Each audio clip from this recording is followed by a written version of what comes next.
हाँ जी, नमस्कार। राधे राधे, जय श्री कृष्ण। कैसे हैं सब लोग? बढ़िया, मजे में, आनंद में चलिए। ईश्वर आप सबको हमेशा आनंद में रखे, खूब मजे में रखें, खूब स्वाध्याय करें, खूब अध्ययन, खूब मेहनत करें।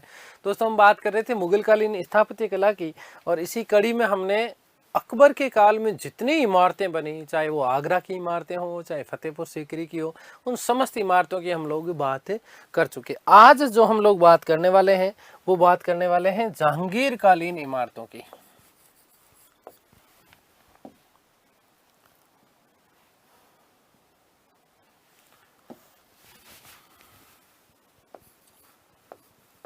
जहांगीर कालीन इमारतें।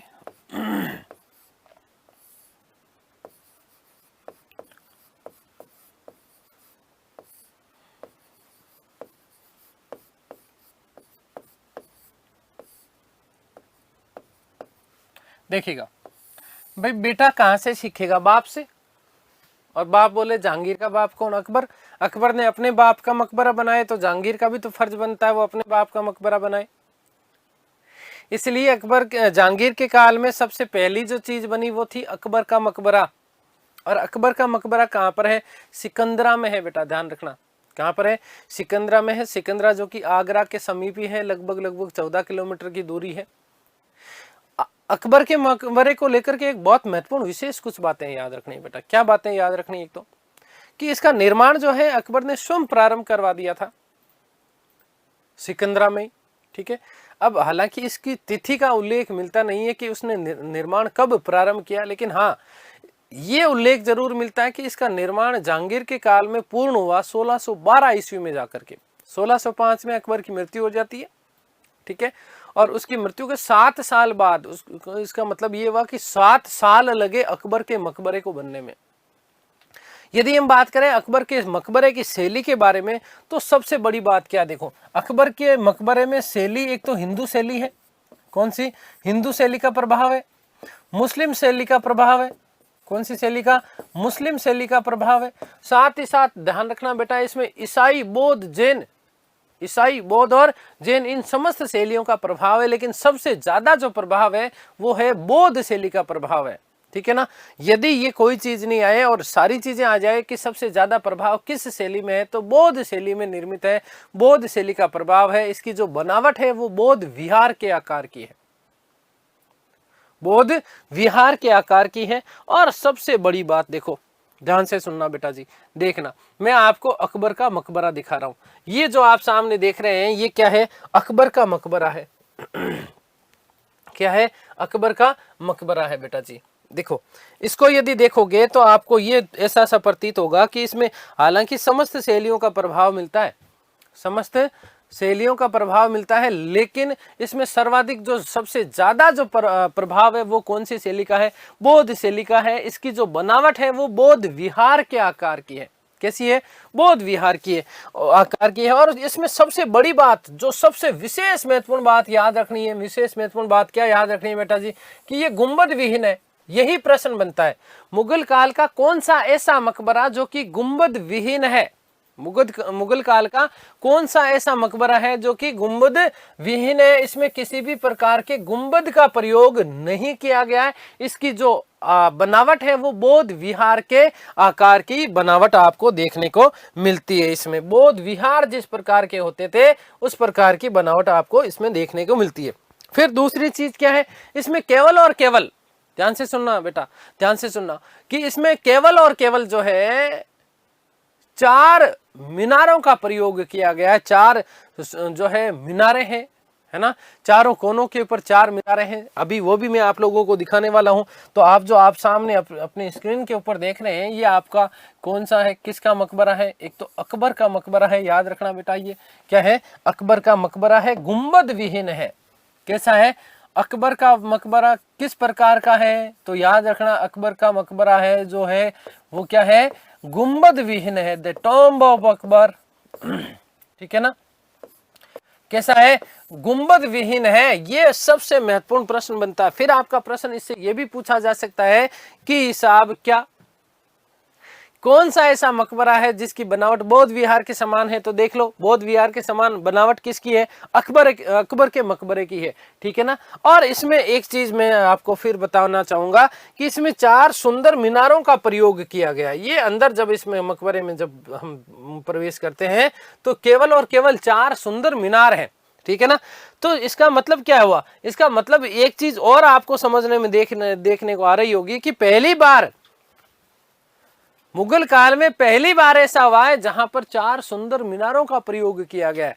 पहली बार 4 सुंदर मीनारों का प्रयोग कहां पर किया गया है?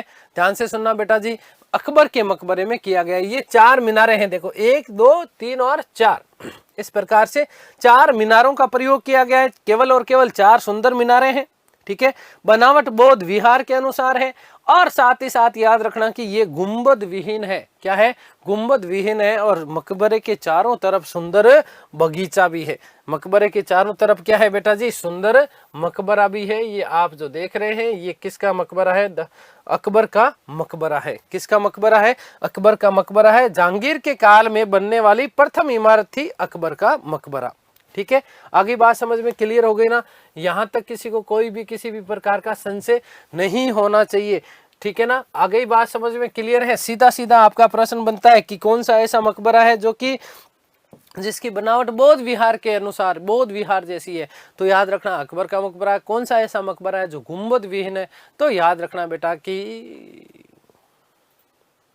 है ना। और साथ ही साथ गुंबद विहीन है, पिरामिड का आकार का बनता है। किसका? पिरामिड के आकार का ये मकबरा मिलता है। आगे बात समझ में क्लियर हो गई ना बात? तो देखिएगा जहांगीर कालीन इमारतों में सबसे पहले हम बात करें अकबर का मकबरा।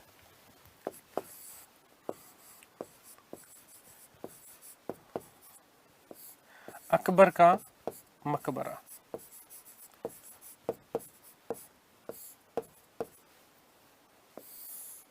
पहला प्रश्न कहाँ है? तो आगरा के समीप, आगरा के समीप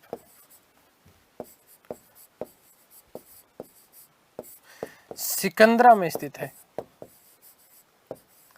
सिकंदरा में स्थित है, ठीक है, पहली बात। दूसरी बात करें हम निर्माण की। निर्माण, तो बेटा जी ध्यान देना कि निर्माण स्वयं अकबर ने प्रारंभ करवाया। स्वयं अकबर ने प्रारंभ करवाया।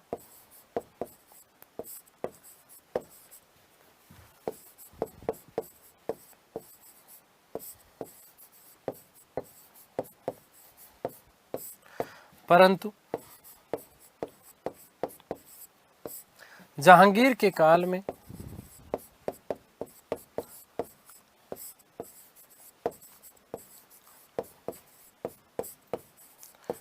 1612 ईस्वी में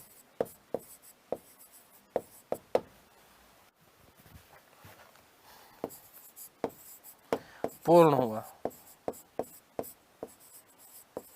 ठीक है। याद रखना बेटा कि जहांगीर के काल में बनने वाली प्रथम इमारत है।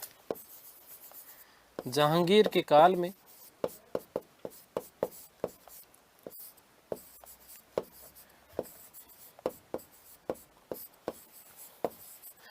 निर्मित प्रथम इमारत है। प्रथम इमारत है। शैली का ध्यान रखिएगा। शैली कौन सी है?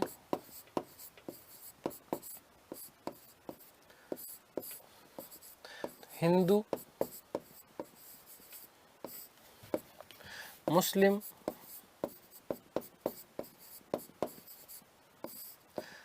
जैन, बौद्ध शैलियों का मिश्रण है।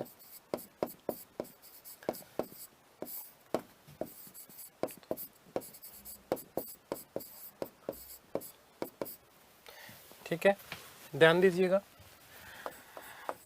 कि सर्वाधिक प्रभाव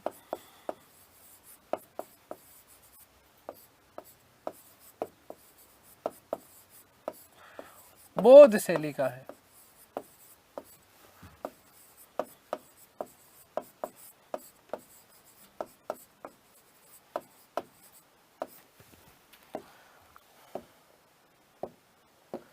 बात करें इसकी बनावट की, मोस्ट इंपोर्टेंट पर्सन बनता है बेटा, बौद्ध विहार के समान, बौद्ध विहार के समान है।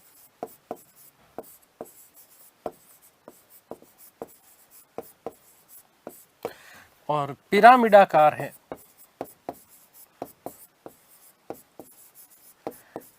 कैसा है बेटा जी? पिरामिड आकार है।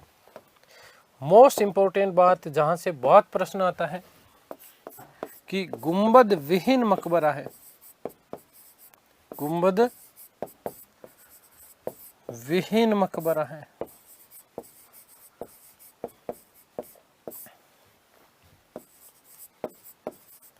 चारों कोनों पर, केवल चारों कोनों पर, केवल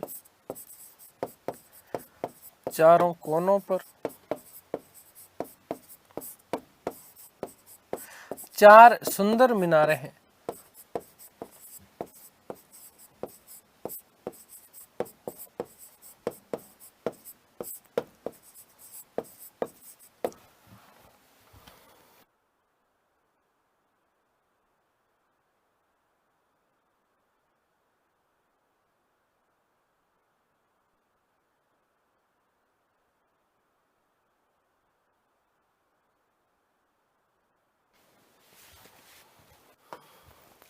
ठीक है, एक थोड़ी एक्स्ट्रा कुछ बातें मैं आप लोगों को बता देता हूं, देखो ध्यान से सुनना। यही मैंने आपको कहा कि मकबरे के चारों ओर एक सुंदर बगीचा है, और इस बगीचे में बरादी महल स्थित है, और इस बरादी महल का निर्माण सिकंदर लोदी के द्वारा करवाया गया था। ठीक है ना? क्या है? बरादी महल। कौन सा महल? तो ये प्रश्न भी आपका बन सकता है, क्योंकि मुगलकालीन कला संस्कृति स्थापत्य की जब हम बात करते हैं तो आपसे ये पूछा जा सकता है कि कौन सी इमारत अकबर के मकबरे के समीप स्थित है और इसका निर्माण किसके द्वारा करवाया गया था, क्योंकि उसी का भाग है। तो बरादी महल स्थित है। ठीक है ना? पास में कौन सा महल है? बरादी महल, जिसका निर्माण सिकंदर लोदी के द्वारा करवाया गया था। तो एक नोट लगा करके लिख रहा हूं मैं आपको, नोट कि मकबरे के चारों ओर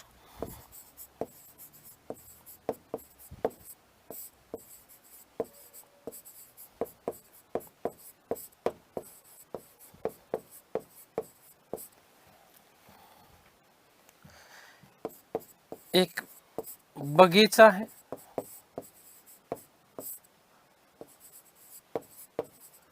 जिसमें सिकंदर लोदी द्वारा निर्मित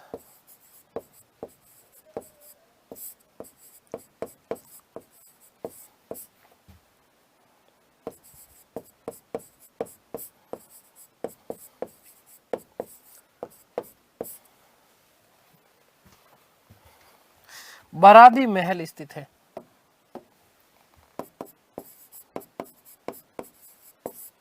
बरादी महल स्थित है।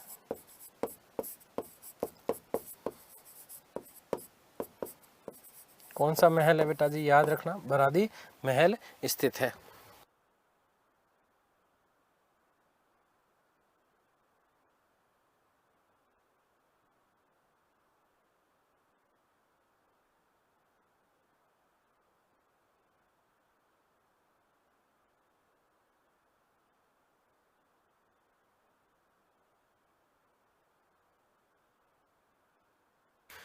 ठीक है, आगे बात समझ में क्लियर है? जैसा कि आपको नाम से प्रतीत हो रहा ना, क्या नाम से प्रतीत हो रहा है? सिकंदरा। तो सिकंदरा जो है सिकंदर लोदी के नाम पे पड़ा था। किसके नाम पे? मुगल काल में, मुगल वंश से पूर्व जो वंश था वो कौन सा था? लोदी वंश। ठीक है ना? और उसी में सिकंदर लोदी के नाम के ऊपर ही सिकंदरा जो है बसाया गया था। सिकंदरा बसाया किसने? वस्तुतः सिकंदर लोदी ने। ये बात आपको विशेष बात बन जाती है। अब एक प्रश्न आपका और यहां से बन जाता है कि कौन सा ऐसा व्यक्ति था जिसने सिकंदरा के ऊपर आक्रमण कर अकबर की अस्थियों को बाहर निकाल दिया और जला दिया था। तो ऐसा काम करने वाला तो भाई कोई खतरनाक आदमी होगा। खतरनाक आदमी बोले तो जाट राम था कोई, है ना। और जाट नाम कौन? मार्च 1688 ईस्वी में राजा राम जाट औरंगजेब के काल में, कौन था? राजा राम जाट, जिसने औरंगजेब के काल में सिकंदरा के ऊपर आक्रमण किया और आक्रमण करने के बाद में लगभग वहां पर 400 मुगलों को मारा, ऐसा कहा जाता है। 400 मुगलों को मारा और मुगलों को मारने के बाद में अकबर की कब्र तोड़ी और कब्र तोड़ करके अस्थियां निकाली और अस्थियां निकाल करके उसके ऊपर आग लगा दी। तो ऐसा कृत्य करने वाला व्यक्ति कौन था? राजा राम जाट। ये भी आपका महत्वपूर्ण प्रश्न बन जाता है। तो देखिएगा, एक और नोट में नोट,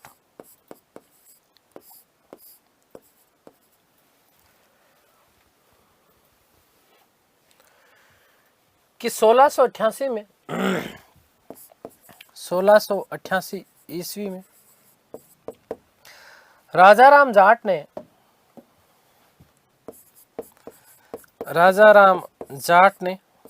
ये राजा राम जाट बाद में लाहौर भी गया था और जहांगीर के मकबरे से भी उसकी अस्थियां निकाल के जला दी थी। राजा राम जाट ने सिकंदरा पर आक्रमण कर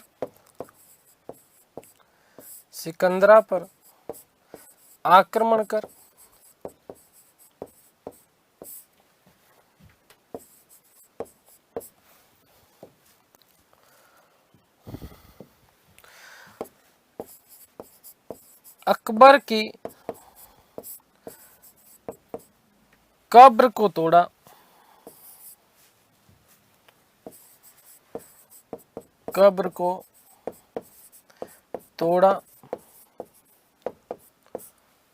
तथा अस्थियां निकालकर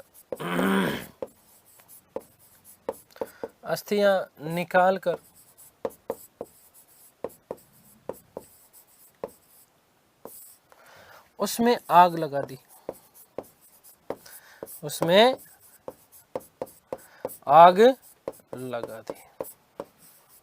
ठीक है, तो ये आपका विशेष महत्वपूर्ण तथ्य है, देखो, है ना। अब देखो, ध्यान दो, प्रश्न क्या क्या बनते हैं, किस तरीके के बनते हैं। ठीक है, सीधा सीधा प्रश्न। अब वो जमाना गया कि जब आपसे सीधा सीधा प्रश्न पूछ ले कि साहब अकबर का मकबरा कहाँ है, खूब लोगों ने रट्टे मार रखे हैं। ठीक है ना। तो खैर फिर भी ध्यान रखना एक तो बनावट से प्रश्न आ सकता है, कौन सी शैली का प्रभाव सर्वाधिक है। ठीक है, सर्वाधिक प्रभाव कौन सी शैली का है। फिर ये आपसे पूछा जा सकता है गुंबद विहीन मकबरा, ये सबसे मोस्ट इंपॉर्टेंट फेवरेट प्रश्न अभी बना हुआ है, याद रखना बेटा। ठीक है ना, गुंबद विहीन मकबरा है, आकार कैसा है? पिरामिड के समान है। ठीक है, क्लियर है, याद रखना। केवल और केवल 4 सुंदर मीनारे हैं चारों कोनों के ऊपर, इसके अलावा इस पर कुछ भी नहीं है। मकबरे के चारों ओर एक बगीचा है, इसमें सिकंदर लोदी द्वारा निर्मित एक महल है जिसका नाम है बरादी महल। कौन सा महल? बरादी महल। और 1688 मार्च 1688 में राजा राम जाट ने सिकंदरा के ऊपर आक्रमण किया और आक्रमण करने के बाद में अकबर की कब्र को तोड़ा और कब्र को तोड़ने के बाद में अस्थियां निकाली और अस्थियां निकाल के उसमें क्या लगा दी थी? आग लगा दी थी। क्या लगा दी थी? आग लगा दी थी। ये बात हो गई आपकी किसकी? अकबर के मकबरे की। आगे जो आप ये तस्वीर देख रहे हैं, बहुत भव्य, बहुत सुंदर तस्वीर, और ये जो आप देख रहे हैं ये है आपका एतमादुद्दौला का मकबरा।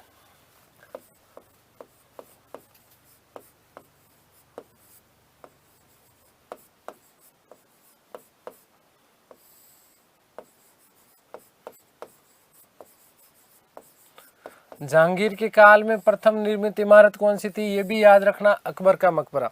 बेटा देखो, ये जो आप देख रहे हैं ना, वो कौन सा मकबरा है? एतमादुद्दौला का मकबरा है। कौन सा है? एतमादुद्दौला का मकबरा है। आगरा में है, यमुना नदी के किनारे पर है। निर्माण इसका करवाया गया था नूरजहां के द्वारा, जो कि जहांगीर की सबसे प्रिय रानी हुआ करती थी, अपने पिता मिर्जा गयास बेग की स्मृति में, जिसे एतमादुद्दौला की उपाधि प्रदान की गई थी। किसके द्वारा? जहांगीर के द्वारा। इसका जो निर्माण वस्तुतः हुआ वो 1622 ईस्वी के आसपास किया गया था। कब किया गया था? 1622 ईस्वी के आसपास इसका क्या किया गया था? निर्माण किया गया था। अब आगे ध्यान रखना, यदि हम बात करें अन्य मुगलकालीन मकबरों की, तो अन्य मुगलकालीन मकबरों में ये थोड़ा मकबरा जो देखते हो ये छोटा है, बहुत बड़ा मकबरा नहीं है, और इसीलिए इसको आभूषण पेटी या श्रृंगारदान कहा जाता है। क्या कहा जाता है? श्रृंगारदान। उसके पीछे भी कारण है। आभूषण पेटी भी क्यों कहा जाता है, उसके पीछे भी कारण है। इस मकबरे को देखना बहुत ध्यान से, है ना। फिर कह रहा हूं, सिलेबस के पीछे मत भागो, जीवन में सीखो। सिलेबस अपने आप हो जाएगा, सिलेक्शन भी हो जाएगा जब चीजें आप सीख लोगे। सिलेबस आपने राम जाने कितनी बार कर लिया है, ठीक है, आपका समय से पूर्व हो जाएगा सिलेबस, कोई चिंता वाली बात नहीं है बेटा, ठीक है ना। बहुत समय मिलने वाला है, हाई वो ही मत करो, चीज़ों को सीखो। हमने खूब पढ़ा है, खूब अध्ययन किया, मुझे पता है इससे पूर्व भी, लेकिन आज तक ये चीज़ें इस रूप में नहीं पढ़ी होगी, मुझे पता है।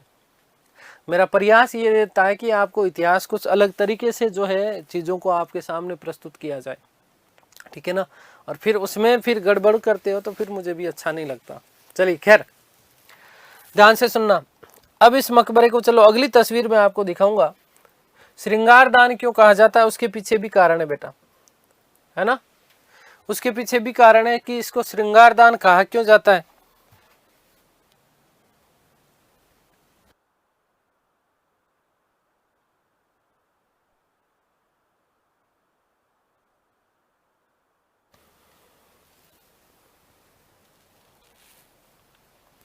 देखिएगा, आगे मैं कुछ और तस्वीरें आपको दिखा रहा हूं, उसके साथ में आपको कुछ चीजें क्लियर होंगी। ये तो खैर एतमादुद्दौला के मकबरे को इस भाग को आप देखेंगे, ठीक है, तो आपको यहाँ पर कुछ सुंदर नक्काशी दिखाई दे रही होगी। ये वाला भाग आप देखिएगा, ऊपर वाला ये वाला भाग देखिएगा। तो जब सफेद संगमरमर में सुंदर रत्न आभूषणों की, आगे बात समझ में क्लियर है ना, रत्न आभूषणों की सुंदर सुंदर जड़ाई कर दी जाए, जिसमें विशेष रूप से हरे और लाल रंग के आभूषण प्रयोग किए जाते थे, और इसी चीज को पित्रादुरा कहा जाता है। इसकी जो दीवारें आप देखोगे तो इन दीवारों के ऊपर पेड़ पौधों की फूल पत्तियों के आकार में इस प्रकार से सुंदर सुंदर रत्न जड़ित कार्य किया गया। आगे बात समझ में, इसी चीज को पित्रादुरा कहा जाता है। मुगल काल में ये मोस्ट इंपोर्टेंट प्रश्न बनता है आपका कि मुगल काल में पहली बार पित्रादुरा का प्रयोग कौन सी इमारत में किया गया। बेटा याद रखना कि मुगल काल में पहली बार पित्रादुरा का प्रयोग एतमादुद्दौला के मकबरे में किया गया। कहां पर किया गया? एतमादुद्दौला के मकबरे में किया गया। और वहीं से आपको एग्जामिनर फंसाएगा। कैसे फंसाएगा? देखो कि मुगल काल की कौन सी ऐसी इमारत है जिसमें सर्वाधिक पित्रादुरा का प्रयोग किया गया। तो याद रखना बेटा कि सर्वाधिक पित्रादुरा का प्रयोग किया गया था कहां पर? ताजमहल में। कहां पर किया गया? ताजमहल में। जबकि मुगल काल में पहली बार पित्रादुरा का प्रयोग यदि आप देखते हैं तो पहली बार, ये देखो कितना सुंदर नक्काशीदार इसमें कार्य किया गया है, पहली बार इस पित्रादुरा का प्रयोग किया गया था एतमादुद्दौला के मकबरे में, जिसका निर्माण नूरजहां के द्वारा 1622-23 ईस्वी के आसपास करवाया गया था। ठीक है, ये वाला भाग आपने इसका देख लिया। चलिए, ये जो आप सुंदर जो आप इसमें मीनाकारी देख रहे हैं, ये आपकी क्या है? पित्रादुरा कहलाती है। ये इसको और थोड़ा सा हम लोग जूम करके देखते हैं। देखिएगा, ये देखिएगा, ये इस प्रकार से आप तस्वीर में देख रहे हैं। ये देखें, बहुत ही सुंदर है, बहुत ही भव्य है ना। हरे और लाल रंग के कुछ रत्न इनका प्रयोग किया जाता था संगमरमर में, और जब इसको किया जाता है इस प्रकार का प्रयोग तो बहुत सुंदर और बहुत भव्य आप लोगों को ये दिखाई देता है। और यही चीज आपको क्या कहलाती है? पित्रादुरा कहलाती है। ये देखो आप, ठीक है, क्या कहलाती है बेटा जी? पित्रादुरा कहलाती है। ठीक है, अब इसमें आपने मेहराब सुना है ना कि मेहराब क्या चीज होती है, तो ये जो भाग आप देख रहे हैं यही चीज आपका क्या कहलाता है बेटा? मेहराब कहलाता है। क्या कहलाता है? मेहराब कहलाता है। आगे बात समझ में क्लियर है ना। तो एतमादुद्दौला का मकबरा है ना, एक तो बाकी इमारतें जितनी भी हैं उनमें छोटा है, और साथ ही साथ इसमें रत्न जड़ित कार्य भी किया गया। रत्न जड़ित कार्य भी किया गया, इसीलिए इसको आभूषण पेटी या श्रृंगार दान कहा जाता है। क्या कहा जाता है? श्रृंगार दान कहा जाता है। अब देखिएगा, क्योंकि इसमें पित्राद्युरा का प्रयोग किया गया है और सर्वाधिक पित्राद्युरा का प्रयोग कहां पर किया गया है बेटा, याद रखना कि सर्वाधिक पित्राद्युरा का प्रयोग जो है ताजमहल में किया गया है। कहां पर किया गया है? ताजमहल में किया गया है। और इस ताजमहल बड़ा ताजमहल है और ताजमहल का बच्चा दिखाई देता होगा आपको, ये ताजमहल का ये क्या है? बच्चा है, इसीलिए इसको क्या कहा जाता है? बेबी ताजमहल कहा जाता है। क्या कहा जाता है? बेबी ताजमहल कहा जाता है। किसको? एतमादुद्दौला के मकबरे को। ये मोस्ट इंपॉर्टेंट तथ्य आपका बनता है, कई जगह आपने पढ़ा होगा, ये चीज आपने नहीं पढ़ी होगी, मेरा वादा है आपसे।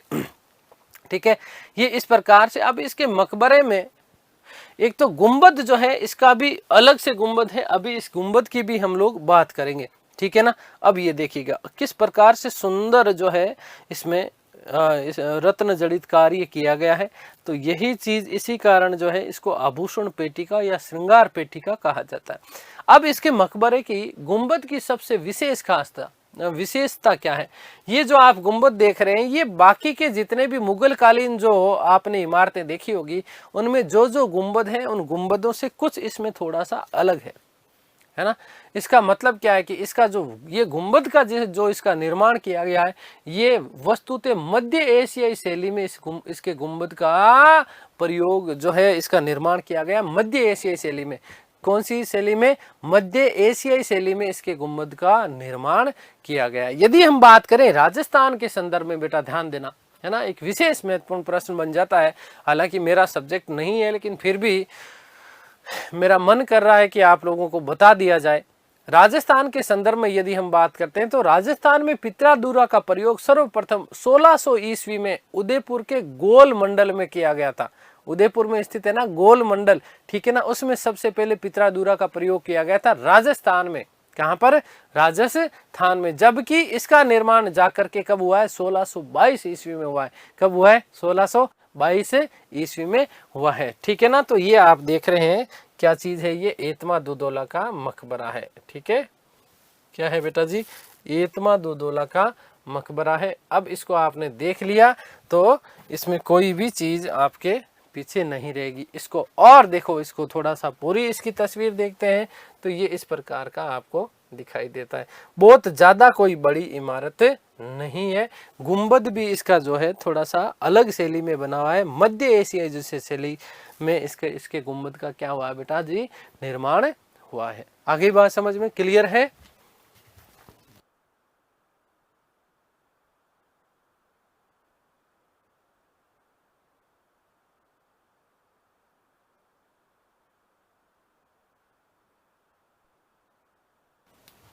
ठीक है। खैर, ये तो आपने देख ही लिया, अकबर का मकबरा है। ठीक है, ये इस प्रकार से इसका पूरी की पूरी बनावट आप देखेंगे तो ये क्या है? आपका एतमादुद्दौला का मकबरा है। चारों तरफ से मैंने प्रयास किया है कि एक एक तस्वीर डाउनलोड करने में आपको पता है कि कितना समय लगता है। ठीक है, और फिर इस चीज़ को हमें एक एक चीज़ को आपको दिखाते हुए, समझाते हुए एक एक चीज़ को मैंने आप लोगों को पढ़ाने का प्रयास किया है। ठीक है, तो इसके साथ में न्याय किया करो। ठीक है ना। चलिए, खैर, ये इस प्रकार की जो चीजें हैं आप देख रहे होंगे। देखो ये चीज, ये वाला चीज क्या कहलाता है बेटा? मेहराब कहलाता है ना। इसको पूरे को तस्वीर को देखो, थोड़ा सा और अलग तरीके से हम इसकी एक एक छवि को इसको देखने का प्रयास करते हैं।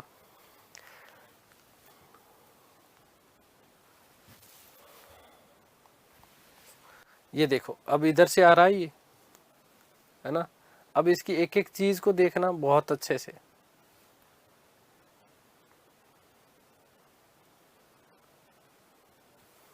ये देखिए, है ना, ये नक्काशीदार, ये कार्य, ये पित्राद्युरा कहलाता है। ठीक है, इस प्रकार से, है ना। घर बैठे ही देख लिया। जीवन में क्या पता किसी को जाने का मौका मिले कि नहीं मिले, लेकिन हाँ, ये चीज तो जीवन में याद रहेगी कि अच्छा, इतना जूम करके तो वहां पे भी नहीं देख पाओगे, है ना, कि एटलीस्ट हमारे सुखदेव सर थे तो उन्होंने हमें दिखा दिया था। ठीक है, ये देखिए,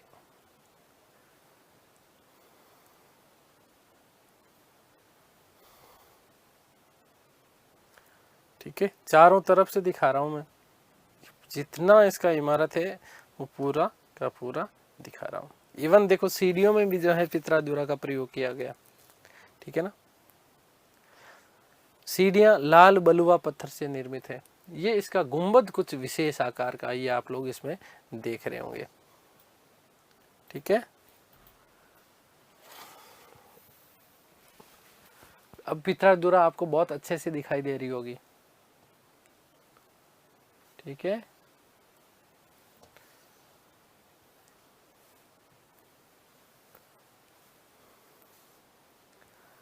ये आपका क्या है बेटा जी, एतमादुद्दौला का मकबरा है भाई, ठीक है। राजी हो गया ना। चलिए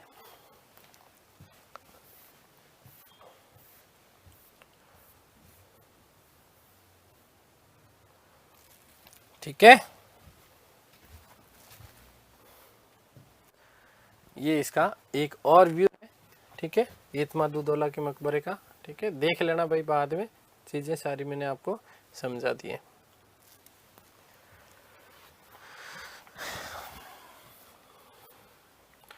तो अब बात करेंगे हम एतमादुद्दौला के मकबरे की।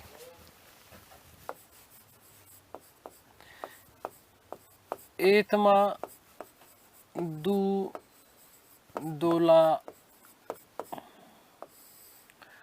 का मकबरा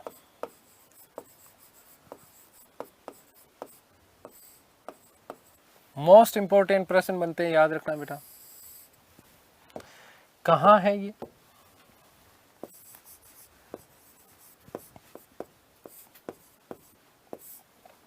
तो आगरा में है, यमुना नदी के किनारे है, यमुना नदी के किनारे।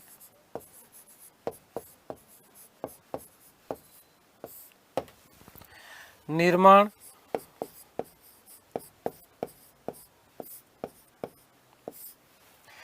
1623 में, 1622-23 ईस्वी में, ठीक है। 22 आ जाए तो 22 ही करना, ध्यान रखना।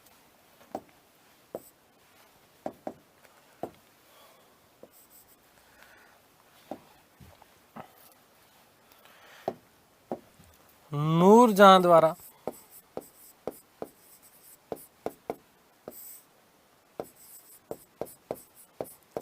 अपने पिता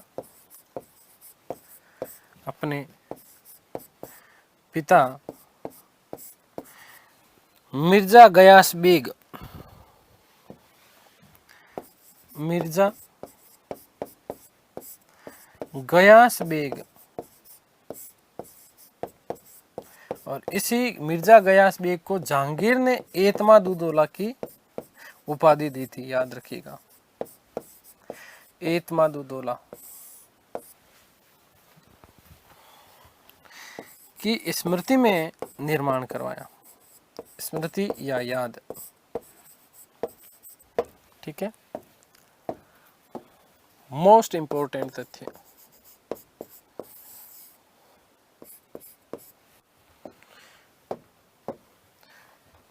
कि मुगल काल की प्रथम इमारत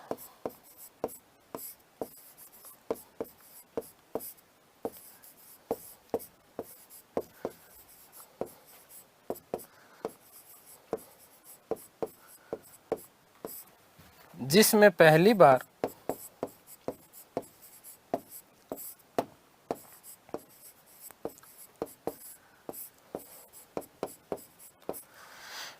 पित्राड्यूरा का प्रयोग किया गया,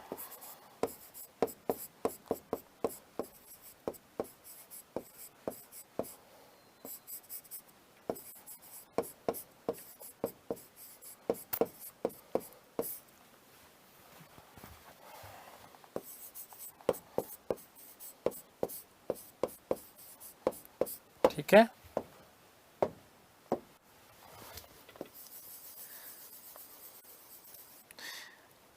याद रखिएगा, नोट है यहीं पर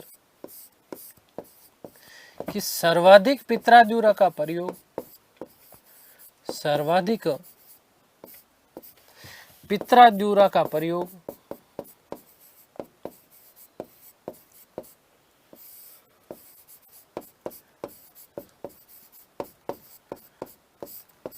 ताजमहल में किया गया है।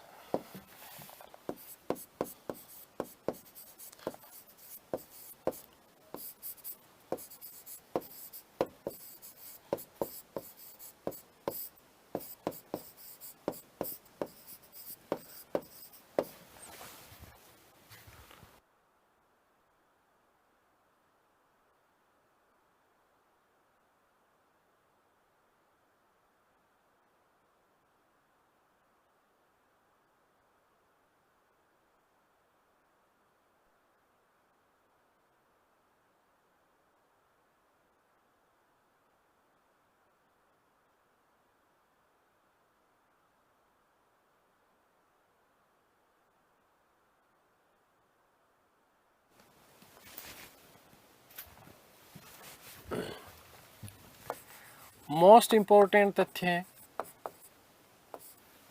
कि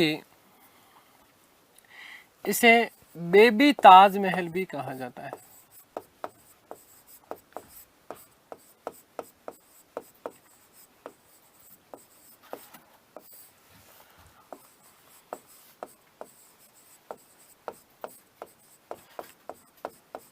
अच्छा, एक चीज मैं आप लोगों को बताना भूल गया, याद रखना कि मुगल काल की प्रथम ऐसी इमारत है जो कि पूर्णतः सफेद संगमरमर से निर्मित है।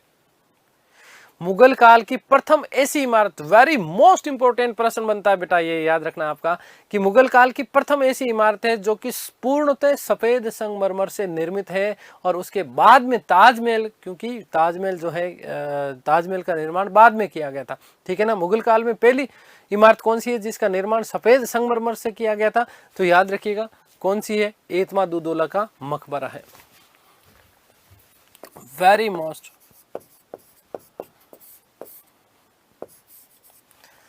कि मुगल काल की प्रथम इमारत, मुगल काल की प्रथम इमारत जिसका निर्माण, प्रथम इमारत जिसका निर्माण जो या जिसका निर्माण पूर्ण रूप से सफेद संगमरमर से किया गया,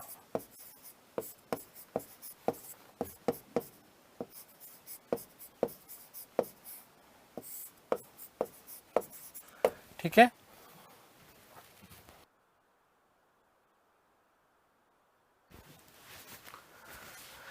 नेक्स्ट फिर से इंपॉर्टेंट तथ्य कि अन्य मुगलकालीन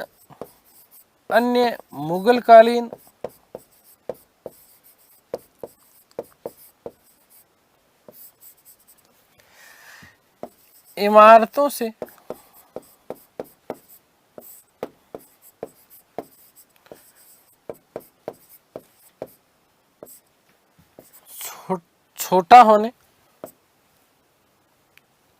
छोटी होने वे पहली बार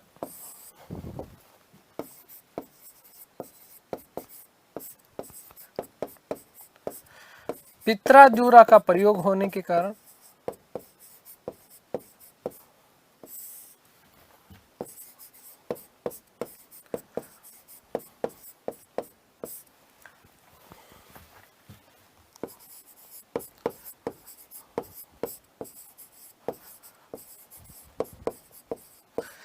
इसे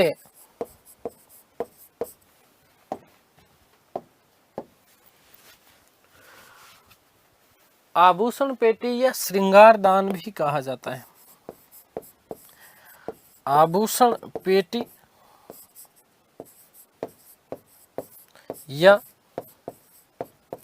श्रृंगार दान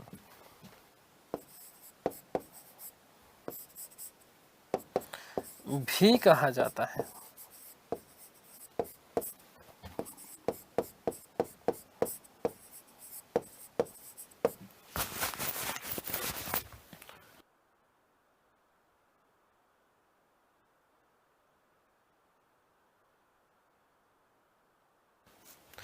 एक विशेष बात कि इसका गुंबद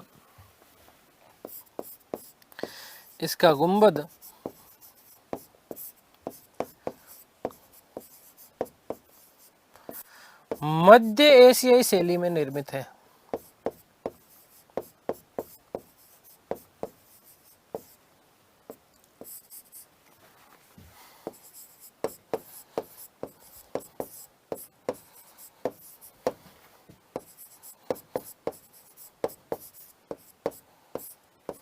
इसका जो गुंबद है वो याद रखना कौन सी शैली में निर्मित है, मध्य एशियाई शैली में निर्मित है।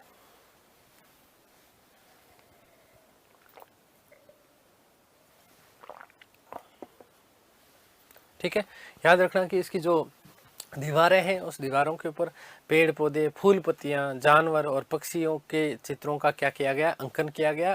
और उसके अंदर क्या है, सुंदर रत्न लगाए हैं। ठीक है, आगे बात समझ में। एक बात वो भी याद रखना बेटा कि मोस्ट इंपॉर्टेंट बन जाता है। हालांकि राजस्थान जीके के दृष्टिकोण से है, राजस्थान कला संस्कृति के दृष्टिकोण से है कि राजस्थान में पित्रादूरा शैली का सबसे पहले प्रयोग जो है 1600 ईस्वी में किया गया, उदयपुर के गोल मंडल में, उदयपुर के गोल मंडल में। तो ये हमने बात कर ली मुगल कालीन। आज जहांगीर के काल की 2 इमारतों की हम लोग चर्चा कर चुके।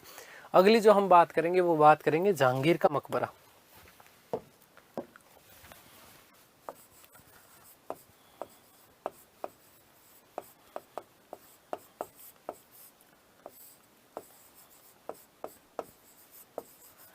जहांगीर का मकबरा बताने की जरूरत है क्या, जहांगीर का मकबरा कहाँ पर है? हैं? जहांगीर के मकबरा की यदि हम बात करें तो देखो बेटा, एक तो याद रखना है कि इसका निर्माण जो करवाया गया था वो कराया गया था नूरजहां के द्वारा। किसके द्वारा? नूरजहां के द्वारा। क्योंकि जहांगीर की मृत्यु तो पहले हो गई थी, 1628 में ही हो गई है ना। तो नूरजहां ने इसके मकबरे का निर्माण करवाया था। और कहां पर करवाया? शाहदरा। शाहदरा बोले तो लाहौर रावी नदी के तट पर। यह प्रश्न बनता है आपका कि मुगलकालीन कौन सी ऐसी इमारत है जो कि रावी नदी के तट पर स्थित है? आपने यमुना के तो खूब पढ़ लिए, आगे बात समझ। तो याद रखना कि रावी नदी के तट पर स्थित है कौन सा? जहांगीर का मकबरा। और मकबरे की दीवार पर सुंदर भित्ति चित्रण इनका उत्करण है। लगभग 30 मीटर ऊंची मीनारों का इसमें प्रयोग किया गया है। 30 मीटर ऊंची मीनारों का क्या किया गया है? प्रयोग किया गया। हालांकि ऐसा कहा जाता है कि मकबरे की योजना स्वयं जहांगीर ने बनाई थी। उसने कहा था नूरजहां को कि नूर, मैं जब तो मेरा मकबरा लाहौर में बनवा देना या तेरे पास में ही बनवाना। कहाँ बनवाना? तेरे पास में ही बनवाना। और याद रखना इसी मकबरे के पास में ही, इसी मकबरे के पास में नूरजहां का मकबरा भी निर्मित है। ठीक है, नूरजहां का मकबरा भी जहांगीर के मकबरे के पास में ही है। ठीक है, आगे बात समझ में क्लियर है बेटा? तो देखिएगा जहांगीर का मकबरा कहां पर है? तो लाहौर शाहदरा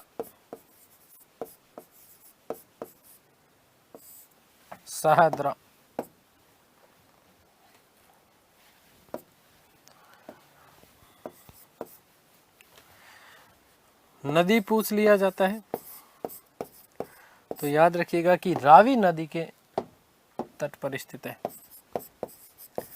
रावी नदी के तट पर स्थित है।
ठीक है।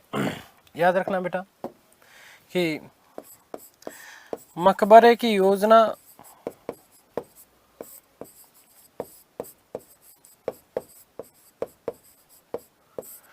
शम जहांगीर ने बनाई,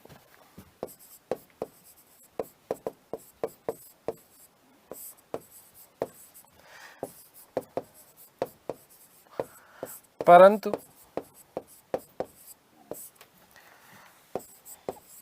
पूर्ण नूरजहां ने करवाया।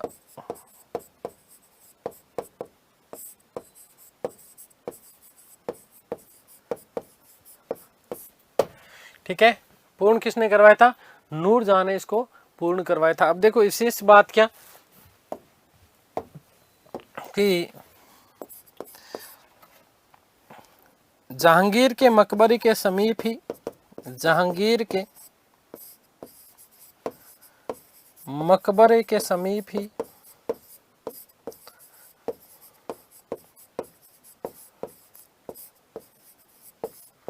नूरजहां का मकबरा स्थित है। नूरजहां का मकबरा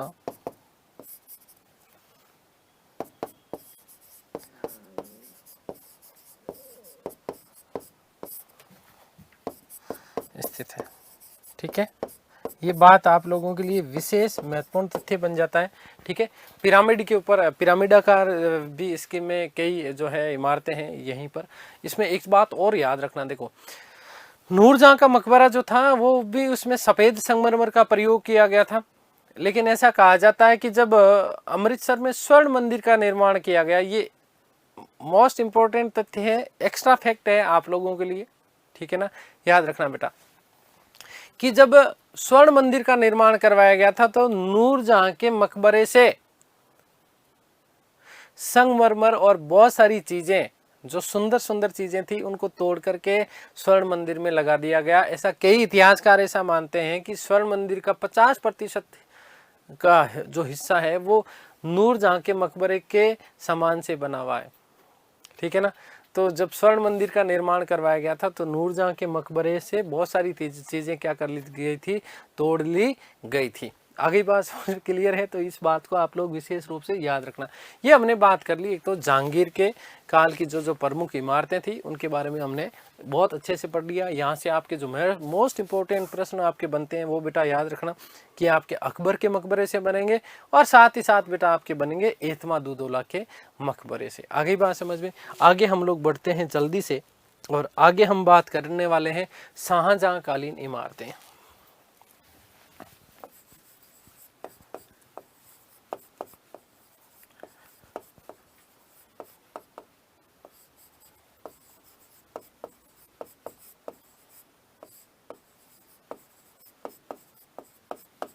शाहजहां कालीन इमारतें।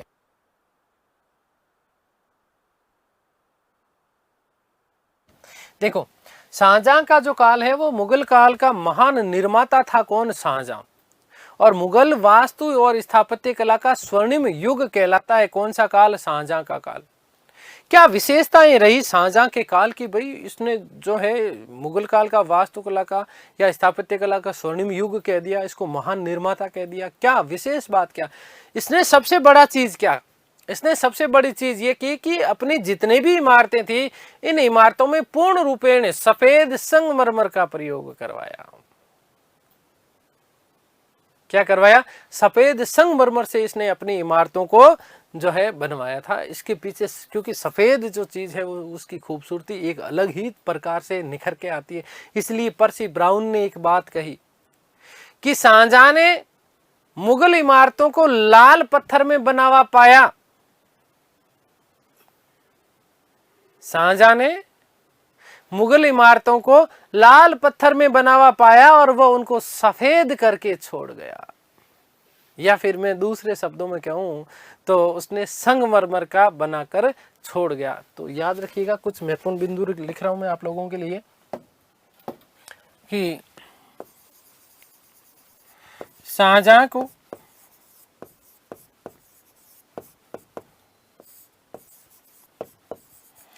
महान निर्माता कहा जाता है। महान निर्माता कहा जाता है।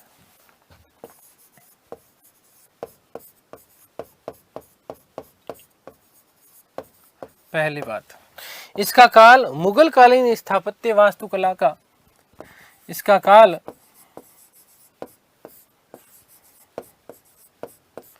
मुगल कालीन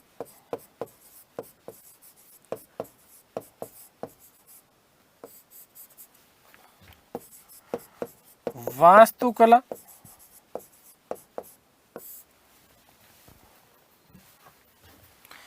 या स्थापत्य कला का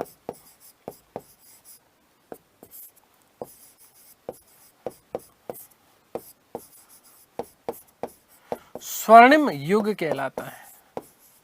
स्वर्णिम युग कहलाता है।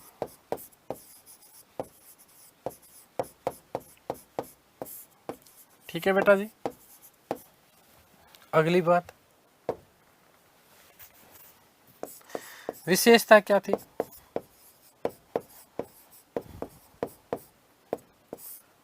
सफेद संगमरमर का प्रयोग।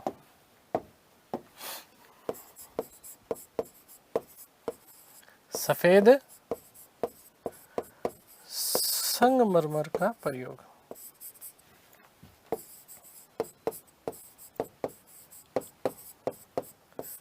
ठीक है। पर्सी ब्राउन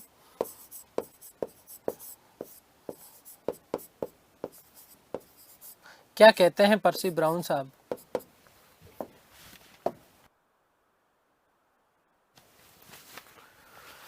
कि शाहजहां ने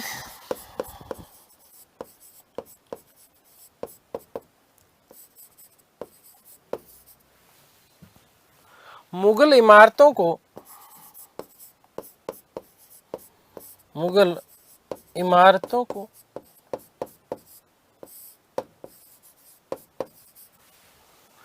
लाल पत्थर में बना हुआ पाया। लाल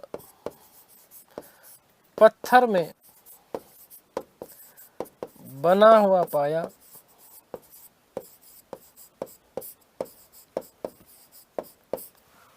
तथा उन्हें और सफेद संगमरमर का बनाकर छोड़ गया। तब पाया और सफेद संगमरमर का बनाकर सफेद संगमरमर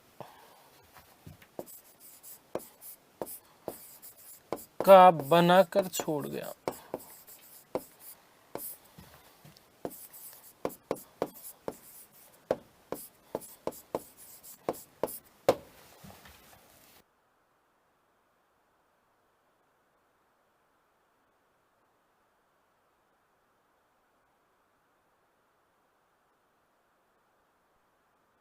ठीक है।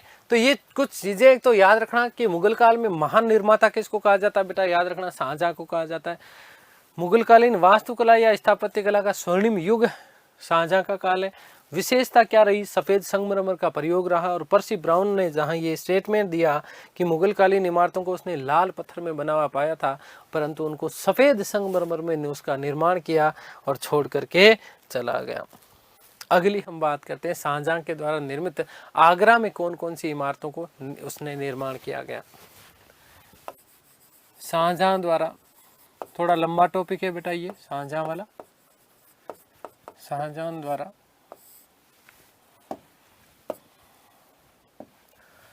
निर्मित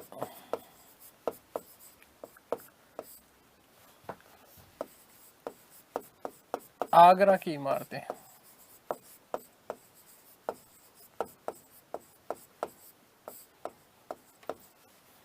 देखिएगा, आगरा की इमारतों में यदि हम बात करें तो अकबर द्वारा निर्मित लाल पत्थर की इमारतों को इसने तुड़वाया और तुड़वाने के बाद में उसने सफेद संगमरमर का बनवाया।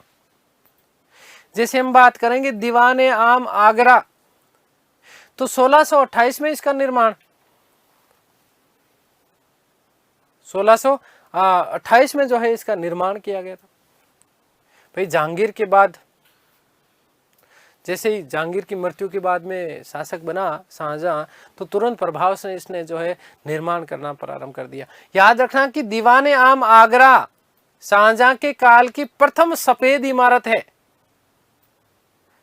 शाहजहां के काल की प्रथम सफेद इमारत आपसे पूछ ली जाएगी, याद रखना बेटा। तो याद रखना कि दीवाने आम, सबसे पहले उसने दीवाने आम को परिवर्तित करवाया, और यहां पर वो स्वयं जो है शाही दरबार लगाता था, और इसी में वो मयूर सिंहासन या जिसे तख्ते ताउस कहा जाता था उसको जो है उसको वहां पर रखता था, और उसी के ऊपर बैठ करके वो न्याय भी करता था।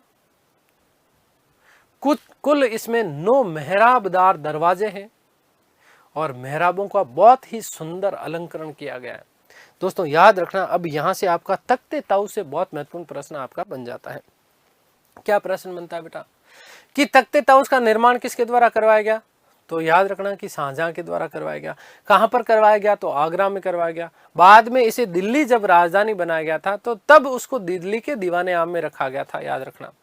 और इसके वास्तुकार देखो, मयूर सिंहासन या तख्ते ताउस एक ही बात है। तो मयूर जब बोलेंगे तो बादल आएंगे, मयूर जब बोलेंगे तो क्या? बादल आएंगे। इसलिए इसके जो वास्तुकार थे वो कौन थे? बेबादल खान।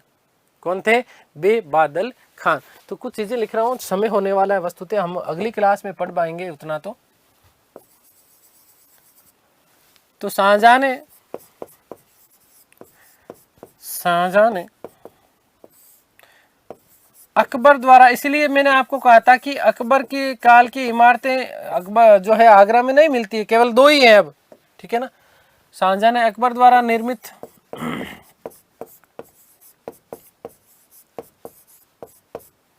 लाल पत्थर की इमारतों को तुड़वाकर, लाल पत्थर की इमारतों को तुड़वाकर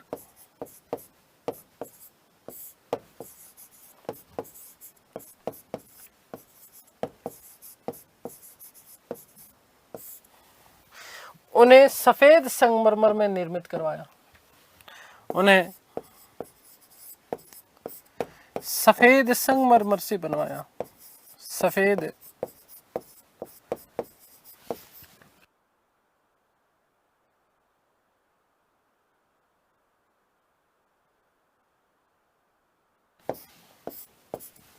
ठीक है, ये बात याद रखना। इसी में हम पहली बात करने वाले हैं।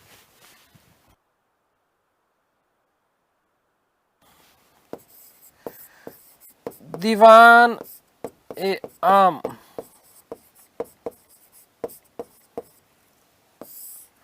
याद रखना बेटा जी,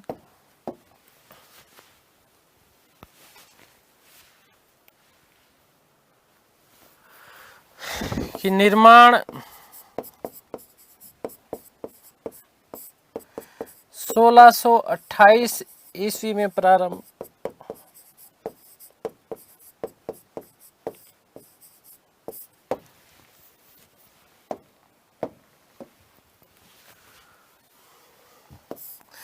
शाहजहां के काल में मोस्ट इंपोर्टेंट प्रश्न बनता है, याद रखना। ये शाहजहां के काल में निर्मित प्रथम सफेद इमारत, शाहजहां के काल की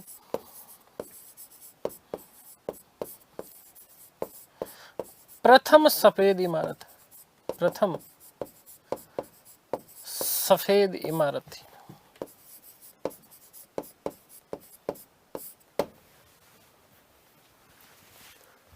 इसी में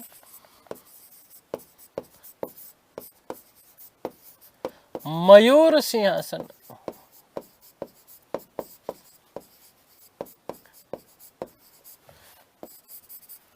या तख्ते ताउस रखा जाता था।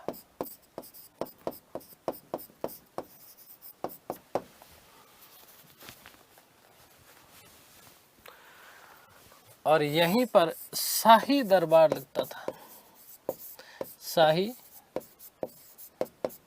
दरबार लगता था। ठीक है प्यारे साथियों, तो अगली क्लास में हम लोग बात करने वाले हैं बाकी की चीज़ों की। ठीक है, तख्ते ताउस की कुछ तस्वीरें भी मैं आप लोगों को दिखाने वाला हूँ, जिसे मयूर सिंहासन कहा जाता था, और साथ ही साथ बाकी कौन कौन सी इमारतें, ताजमहल की भी हम लोग बात करने वाले हैं। ठीक है, उम्मीद करता हूँ सारी चीज़ें आप लोगों को समझ में आई होगी। धन्यवाद, नमस्कार, थैंक यू सो मच।